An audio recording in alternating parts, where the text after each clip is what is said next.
Hello, and welcome to Dark Hearts with Stacy Lee. If you've been with me for any length of time, you know that our community raises money to donate to police departments that have cold case DNA in storage. I think most people would be shocked to learn that there are thousands of sexual assault kits, in particular, DNA in cold storage that has never been tested. We are working to donate money to get some of those kits tested, so I knew you would want to hear this breaking news. Just days ago, a murder from 1996 was solved using DNA left at the scene almost 30 years ago. DNA science is incredible, and it's getting better every day. It's exciting to know that there is hope to get justice for some of these victims who have waited for it for so long. This is the story of the murder of Doris Correll and her killer, who was finally caught by DNA. I'm your host, Stacy Lee. Let's begin.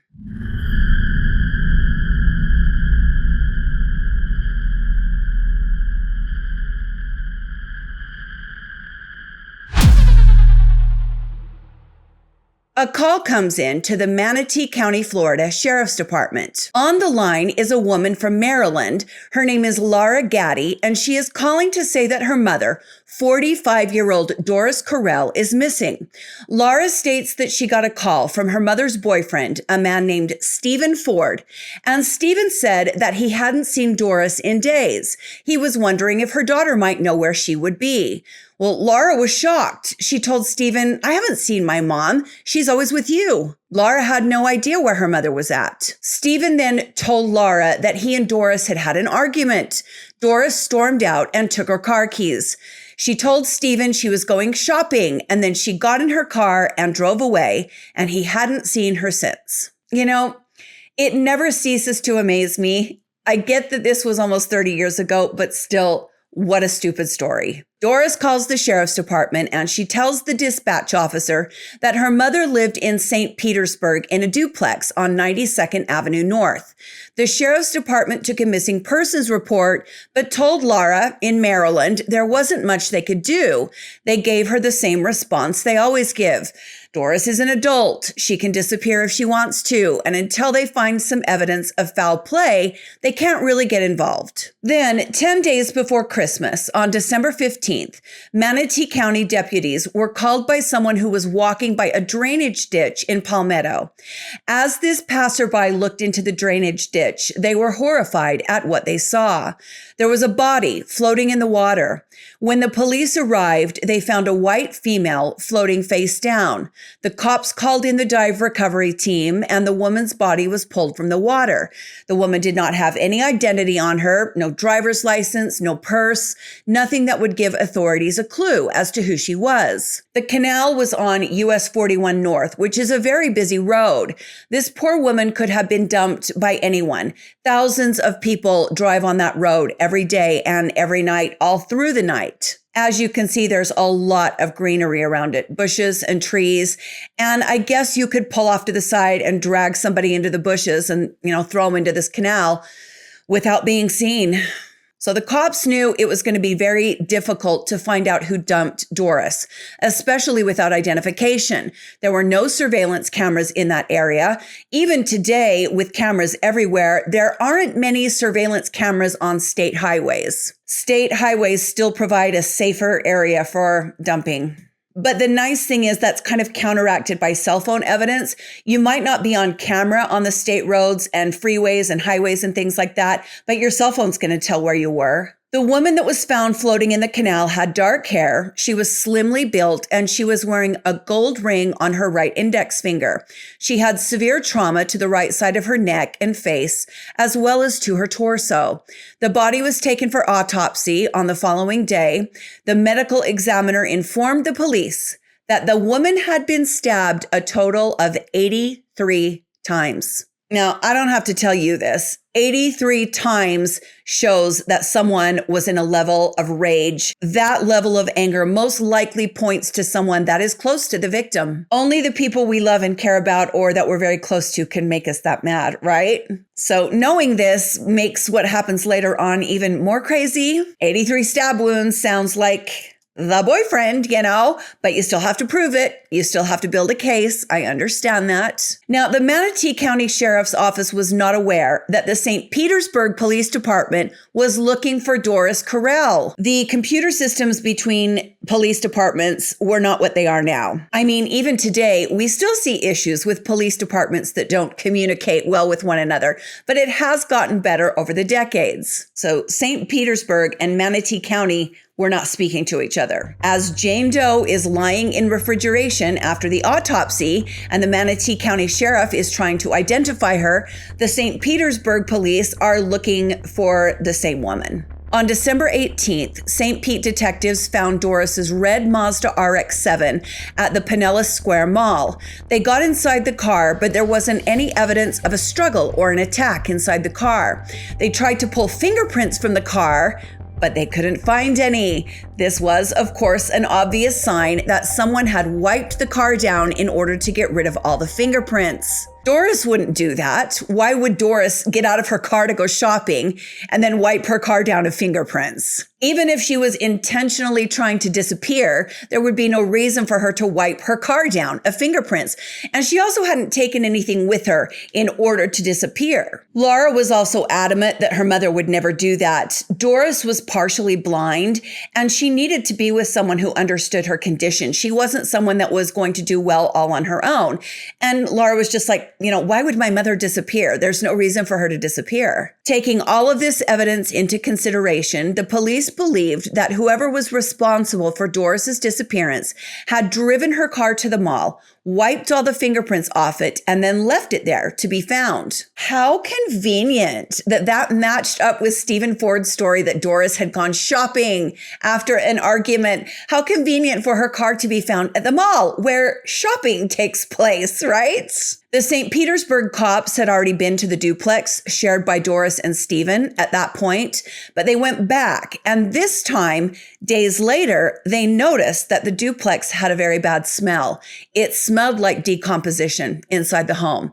The police did a more thorough search and noticed that there were stains on the bedding and on the mattress in the main bedroom that had not been there during an earlier search. Now, if the house smells like decomposition and the mattress is stained, but it wasn't before, and the boyfriend is claiming the missing woman stormed off after an argument, and the missing woman's car's been found in the parking lot wiped of fingerprints, do you see where I'm going with this? It's all pretty obvious, but it's also very gruesome. If the cops were in the house days before and they saw that mattress and there was no stains, and then they came back days later and there was, you know what that means? It means that Stephen had been moving the body around. He obviously had it hidden somewhere in the house or around the house the first time the cops came to the house.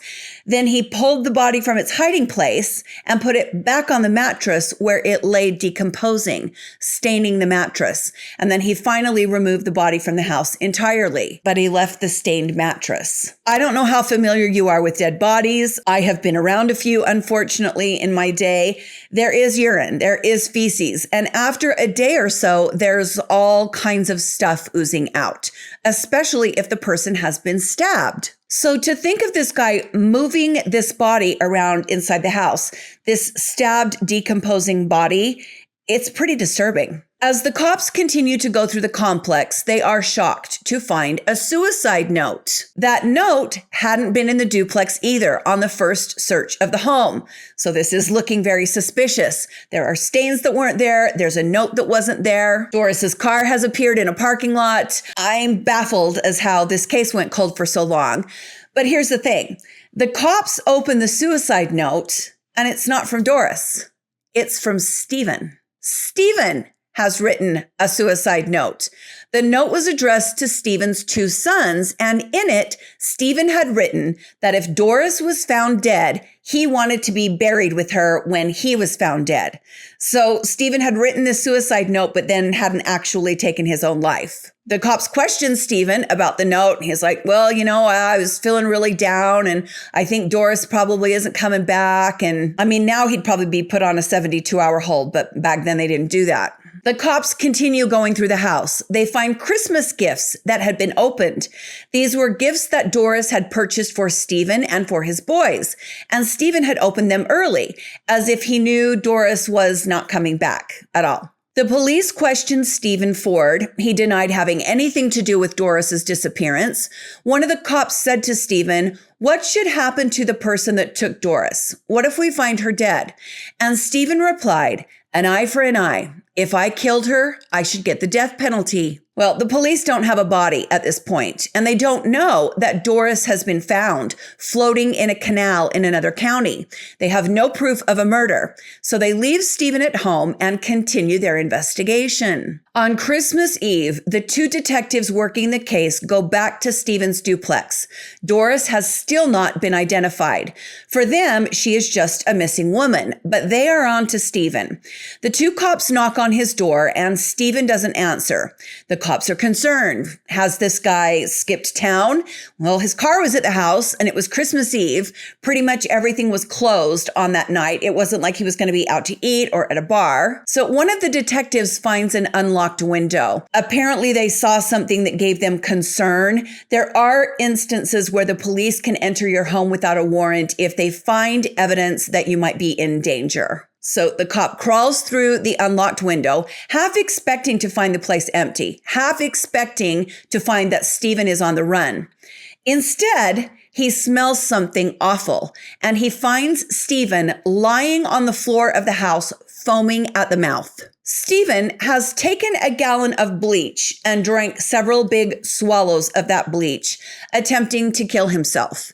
He is semi-conscious, and the detective knows if he doesn't get help soon, he's going to die. Stephen is taken to the hospital where doctors save his life. You know, of all the awful ways to take yourself out, I don't know that I can think of one much worse than drinking something caustic. You know your insides are literally going to like boil and bubble and come out everywhere. That seems like just one of the worst possible ways to go to me. Why he would do it that way, who knows? Stephen's suicide attempt doesn't stop the investigation into him. Remember, at this time, Doris is lying in a coroner's refrigerator waiting to be identified. They found her car, they have a suspect, but the only cops who know who Doris is are not aware that she's been found dead in the canal. On January 5th, 1997, the St. Petersburg police locate Stephen Ford's former girlfriend, and she tells them that in October of 1996, just months before Doris disappeared, Stephen wrote her a letter that said, "I've got no time for you-know-who, and I hope she'll leave soon. I hope she gets the message that I don't want her here anymore." The cops ask this ex-girlfriend, "Do you think Stephen was talking about Doris?" And she replies, "I know he was." Poor Doris lies unidentified throughout the rest of 1996. I wasn't able to find details on how this finally came to be, but in May of 1997, the Manatee County Jane Doe's dental records were compared to those of Doris Correll. I don't know what made the cops in Manatee County and the cops in St. Petersburg think we should test the dental records of Doris Correll against the Jane Doe, but it happened. And when they compared the two, they matched. Finally, the cops in Manatee County and the cops in St. Petersburg realized they were working on the same case. They now knew that the woman found floating in the ditch months earlier was Doris Correll. The details on this next part are sketchy. This case is not well documented. These older stories always fall into two categories. They're either super famous and every little detail has been so overly published that anyone who watches true crime knows everything about them, and you're probably sick of those stories.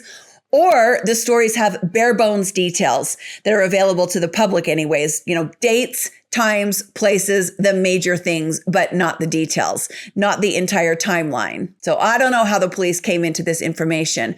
I would guess they got a warrant to track Stephen's banking records. That would be my guess. The cops find out that Stephen has a storage unit, and so they either ask him to show it to them or they get a warrant for that storage unit.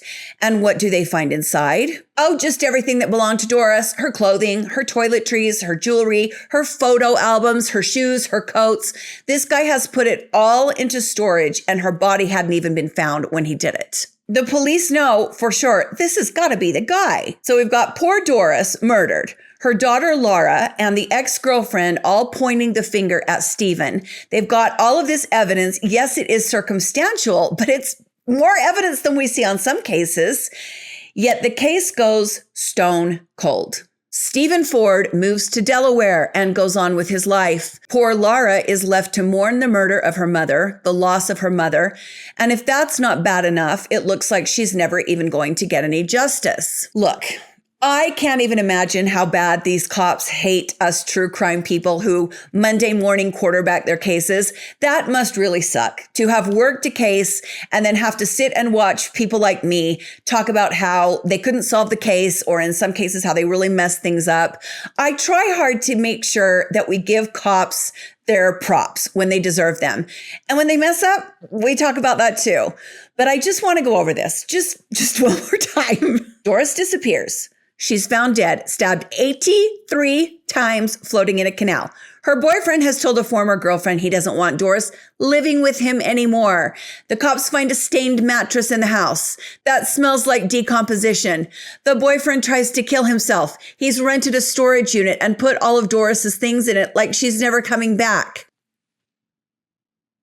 Am I missing something? We have seen cases taken to a grand jury and taken to trial for much less. I just got finished saying this case isn't well documented, so I am fully admitting I don't have all the details. But what else do we need here? I'm not trying to be critical of the police, but this does seem a little strange. For whatever reasons, the police hit a brick wall. A year goes by, and then 5, and then 10, and now it has been 28 years. But the cold case has finally made a breakthrough. Until just days ago, no one had ever been arrested for Doris's murder. But then we found out behind the scenes, DNA was coming to the rescue. In 2017, a detective began to re-examine files from the St. Petersburg investigation, as well as from the Manatee County investigation. The cop kept the file in his office, and for 6 years, he would spend time working on it, a little bit each week.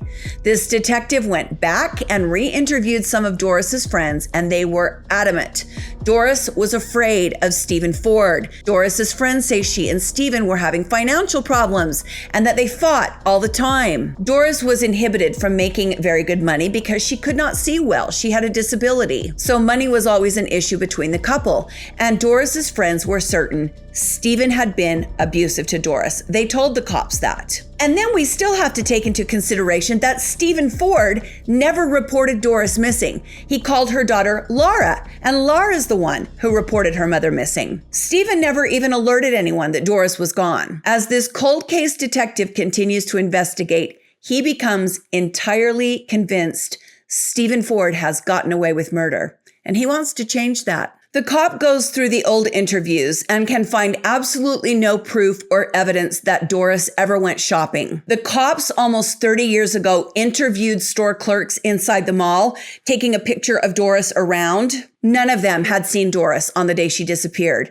Doris was only 4'11". She weighed less than 100 pounds. She was tiny. You would remember someone that tiny if you saw them. The fact that there was no evidence Doris had ever gone into the mall, combined with Stephen's behavior, which this cop says shows a consciousness of guilt, was finally enough. He took all of this evidence and was finally granted permission to obtain DNA from Stephen Ford. Now, I looked and looked and could not find specific information on exactly what kind of DNA the cops now have on this case. That is probably something they are holding onto for trial. A lot of times prosecutors don't reveal certain evidence, especially some of their strongest evidence, to the public because they don't want the case tried in the media, and they also don't want to taint the jury pool. The defense knows what the prosecution has, and the prosecution knows what the defense has.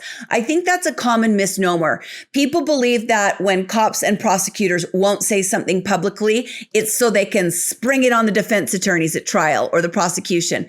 That is not the way things work. There is a very long process before a trial called discovery, where both sides are obligated by the rules of procedure to turn over any and all evidence they have on whatever side they're on. There are no gotcha Perry Mason moments in court unless someone changes their testimony or refuses to testify or changes their plea, something like that. But you can't just bring evidence into the trial that hasn't been through the discovery process unless you get permission from the judge. For the most part, both sides in a trial are well aware of what the other side has and what arguments the other side is going to make. That's all part of trial prep. But that doesn't mean the cops and prosecutors are going to tell the public everything it has for trial. And if the defense goes on a media tour telling the public what the prosecution has or what they have, there could be claims that they are trying to taint the jury pool. So the defense also has to be very careful during the process of trial prep. Therefore, I wish I could tell you what kind of DNA we are looking at, but we just don't know yet. This story has just broken. I jumped on it as soon as I heard about it, but I will stay on top of this case and I will bring you updates. What we do know is that on August 16th, just a couple of weeks ago, Stephen Ford was arrested in a traffic stop. The cops wanted to get him away from his house, so they watched and waited until he was in his car and away from his neighborhood. The police do this to avoid standoffs and to avoid people barricading themselves in their houses when they're going to be arrested. As Stephen was driving, he was pulled over by the police, he was pulled out of the car, and he was arrested.